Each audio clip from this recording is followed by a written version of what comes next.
අස්වැසුම සහනාධාරය බලාපොරොත්තු වෙන්න ඉන්න සහ දැනටමත් ප්‍රතිලාභ ලබන ඔබ හැමෝම දැනගත යුතු ඉතාමත් තීරණාත්මක පුවතක් අද මම අරගෙන ආවා. හෙට ඒ කියන්නේ ජනවාරි 5 වෙනිදා ඉඳන් අස්වැසුම පද්ධතියේ විශේෂ වෙනස්කම් කිහිපයක් සිදු වෙනවා. අපි බලමු ඒ මොනවද කියලා.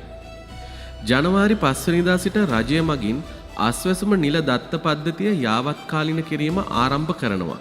මෙහිදී ප්‍රධාන වශයෙන්ම අභියාචනා ඉදිරිපත් කළ ලක්ෂ සංඛ්‍යාත පිරිසකගේ දත්ත නැවත පරීක්ෂා කරලා සුදුසුම අය පද්ධතියට අලුතින් ඇතුළත් කෙරෙනවා. ඒ වගේම බැංකු ගිණුම්වල ගැටලු තිබුණු අයගේ තොරතුරු නිවැරදි කරලා මුදල් නිදහස් කරන්නත් මෙතනදී කටයුතු කරනවා. 2026 වසරේදී ඔබට ලැබෙන මුදල් ප්‍රමාණයන් මෙන්න. අන්ත දිලිඳු පවුල් සඳහා රුපියල් 17500ක්ද, දිලිඳු පවුල් සඳහා රුපියල් 10000ක්ද, අවදානම්ට ලක් වූ කාණ්ඩ සඳහා රුපියල් 5000 බැගින්ද මාසිකව හිමි වෙනවා. මෙම මුදල් නිවැරදිව ලැබෙන්න නම් ඔබේ තොරතුරු පද්ධතියේ නිවැරදිව තියෙන්න ඕනේ.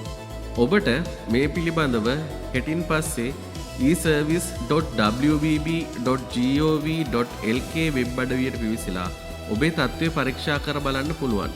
එසේත් නැත්නම් ඔබේ ප්‍රාදේශීය ලේකම් කාර්යාලයේ අස්වැසුම අංශය හමු වෙලා ඔබේ නම පද්ධතියට ඇතුල් වෙලාද කියලා තහවුරු කරගන්න. අපි මේ තොරතුරු දෙන්නේ ඔබ හැමෝටම සාධාරණයක් වෙන්න ඕන නිසා. මේ වැදගත් පණිවිඩය තව කෙනෙකුට බලන්න අනිවාර්යයෙන්ම ෂෙයා කරන්න. අලුත්ම තොරතුරු දැනගන්න අපේ channel එක subscribe කරන්න. ස්තුතියි.